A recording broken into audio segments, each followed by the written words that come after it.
The Rams, Puka Nacua, wow, 13 receptions, 170 yards, and a touchdown. He was targeted in this game 15 times.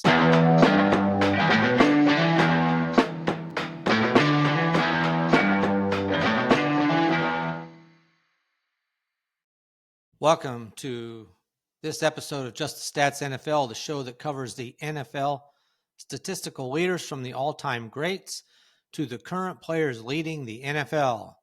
In this episode, I'm covering the game between the Indianapolis Colts at the Los Angeles Rams. Quite a game. A lot of exciting events, good and bad in this game. It's a pretty fun game to watch, actually. The Rams ended up winning the game 27-20. So before we get in the game, let's look at the top 10s. And these are both by the Rams. First of all, as far as a team stat for the Rams, tight end Tyler Higbee moved into a tie for 8th all-time in receptions for the Rams with 367. He tied Robert Woods with that total. Next up for Tyler Higbee, 7th is Tom Fears, way back in 1948 to 1956. Had 400 receptions.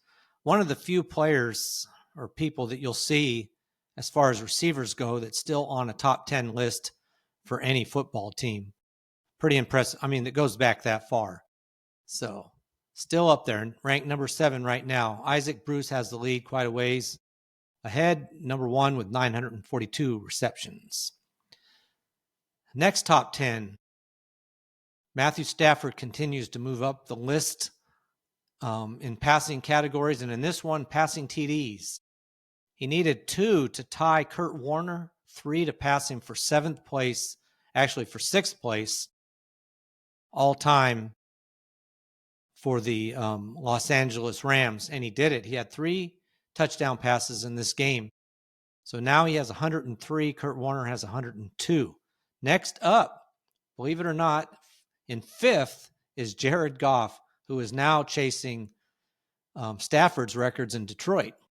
But Jared Goff has 107 passing TDs. Matthew Stafford has 103, so it'll probably take him a couple games, at least 2, to catch Jared Goff to move into 5th place. He's on his way to trying to catch Roman Gabriel, who played from 62 to 72 with 154 passing TDs. All right, that's a look at our top 10s in this game.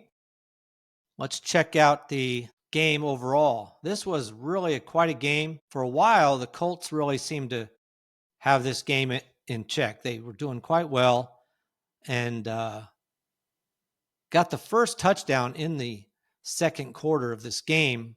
But then toward the end, almost at the end of the half, Davante Adams caught a 10-yard pass from Matthew Stafford. That Davante Adams always catching touchdowns. It was the fourth quarter, really, that was quite a quarter. I mean, at halftime, it was 13-10. The Rams were winning the game. In the fourth quarter, there was another total of 24 points scored, 14 for the Rams and 10 for the Colts. So the fourth quarter was really fun to watch. Third quarter, there was no scoring. But we'll talk about it as we look at the players. We'll start with the quarterbacks before we get to the receivers. Daniel Jones. Actually, let me look at the total numbers here first. In this game, the Rams really outpaced the Indianapolis Colts, whose defense did not look as good in this game as it had in previous games. The Rams racked up 462 yards in this game.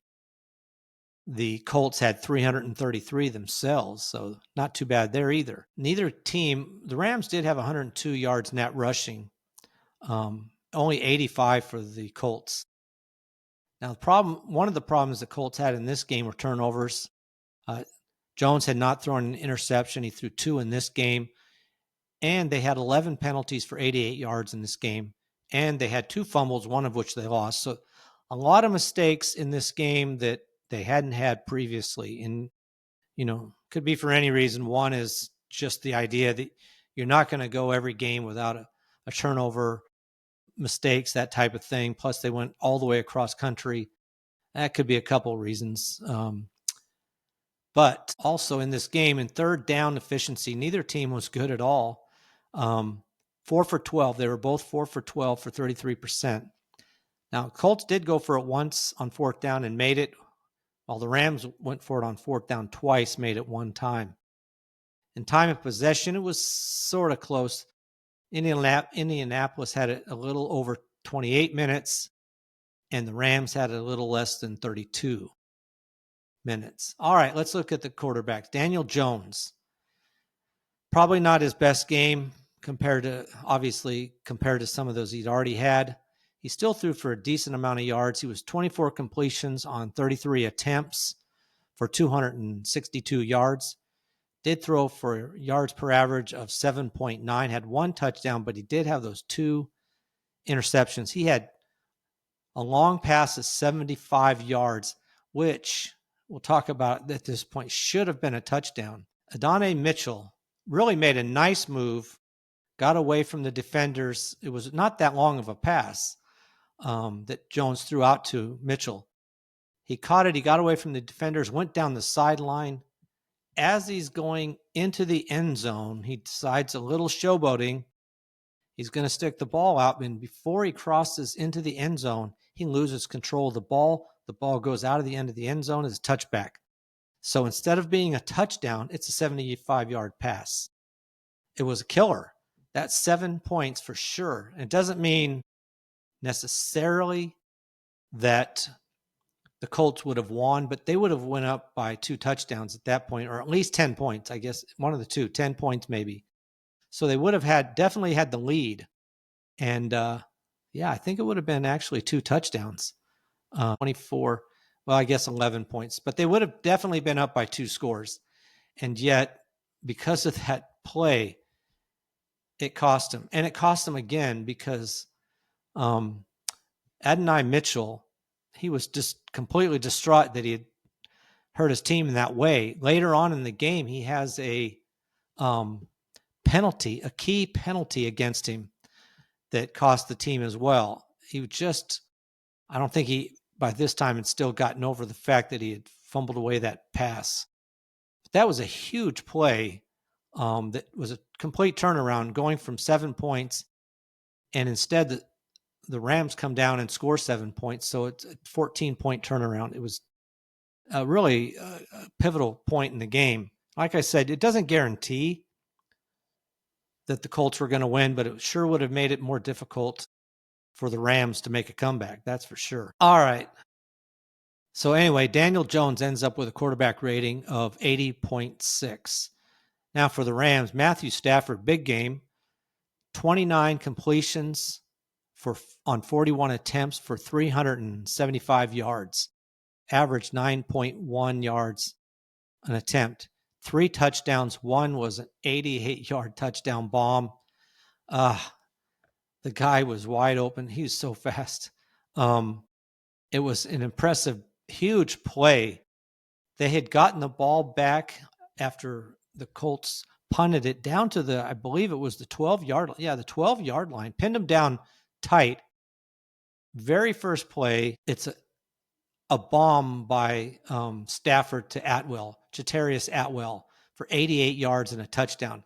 And in fact, that's the only catch Atwell had in the game, but it was a key one. Touchdown, 88 yards. It went from the Colts getting almost within field goal range to punting to then one play, and all of a sudden the Rams are up in the game. It was quite a back and forth game, honestly. But Stafford there had 3 sacks. He was sacked 3 times, had a quarterback rating of 123.5, 375 yards in this game. Really a big game. Talk a little more about the passes in a second. Now for the rushing game for the Colts, Jonathan Taylor had another good game. No touchdowns rushing. 17 carries, 76 yards for almost a 4.5 yards per carry. So really pretty decent there. Jones only had 1 attempt, -1 yard. Now Tyler Warren did get a rushing. Actually, he rushed the ball twice for 3 yards, and one was a 2-yard touchdown. So he got the touchdown, stole it away from Jonathan Taylor. I tell you, Jonathan Taylor's fantasy numbers would look so much better if he didn't have if they weren't scheming up plays where Jones or Warren are running in for the touchdown versus Taylor. Now for the Rams, Kyren Williams, a big game as well, 13 carries, 77 yards, 5.92, almost 6 yards a carry. No touchdowns, though. And Blake Corum carried the ball 9 times himself for 21 yards, only 2.33 yards per carry. And in fact, he had a 10-yard carry on one of those. So he was really 8 carries for 11 yards on the rest of them. So not too impressive for him coming in to fill in for Kyren. I mean, Kyren only carried the ball 13 times, and he did have 3 catches. So he touched the ball 16 times in this game. Really, I think he looked really good pushing the pile when he was running. You'd think he could carry the ball a few more times. Stafford actually carried the ball 4 times for 4 yards. One was really a big six-yard gain he had to keep this drive going. Now, receiving department for the Colts, Michael Pittman, 5 catches, 41 yards, touchdown. Decent game for him. The touchdown really helped his numbers here. He was targeted by far the most, 10 times. Tyler Warren would have been second as far as being targeted with 5. He also had 5 receptions, but only on 6 targets. Tyler Warren had 5 catches for 70 yards. Jonathan Taylor, coming out of the backfield, had 5 catches for 20 yards on 5 targets. And then Josh Downs, 4 catches, only 24 yards on 5 targets. And then, like I said, Mitchell, 3 catches, 96 yards, but one of them was that 75-yard pass that should have been a touchdown. He was targeted 4 times. He looked terrible on the bench. He just was having a difficult time. I don't blame him. You hate to see that happen. Fully didn't expect it to happen, obviously. Now for the Rams, Puka Nacua, wow, 13 receptions, 170 yards, and a touchdown. He was targeted in this game 15 times. So more than double Devontae Adams, who had the second most. Adams had 4 catches, 56 yards, and a touchdown again on 6 targets. So good game for him as well. Like I said, Kyren Williams had 3 catches for 17 yards in this game on 4 targets. Also, Blake Corum coming out of the backfield had 5 catches, but for minus 5 yards. So really, so far, he's not being that impressive as far as his involvement on the team. Definitely no threat to Kyren Williams. Tyler Higbee, only 2 catches. So if you played him as a tight end, 2 catches, 25 yards, no touchdowns.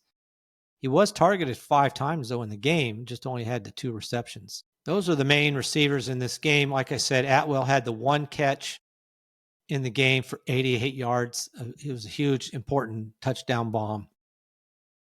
Looking at the defenses here for the Colts. Nick Cross had a big game, 14 total tackles, 6 solo, 8 assists, and he had a half a sack as well. Big game there. Now, DeForest Buckner always plays well, had 8 total tackles, 4 solo, 4 assists. Looking at a couple other players, Mekhi Blackman had 5 tackles and a sack, and Latu had a sack as well in this game. The series is now tied between the Indianapolis Colts and the Los Angeles Rams at 23 wins apiece and 2 ties. Next up for the Rams are the 49ers, so a divisional game on Thursday night. That'll be a big game. They're both now 3-1. So that should be an interesting game. 49ers, they need to get some people back on their team. They're so hurt, beat up. Now, the Colts will be playing the Raiders, but they will be playing in Indianapolis, so they'll be back home. They'll be playing the 1-3 Raiders, and the Colts fell from the undefeated ranks. There's only started the week out with 6. There's only 2 left, but the Colts are 3-1. The Raiders are 1-3. All right, you can catch me on YouTube at Just the Stats NFL. Also, justthestatsnfl@gmail.com if you want to contact me that way. Also, you'll find this podcast on Apple, Spotify, and your other podcast resources. Appreciate you listening. Please like and subscribe. That really helps. And until the next game, I'm out.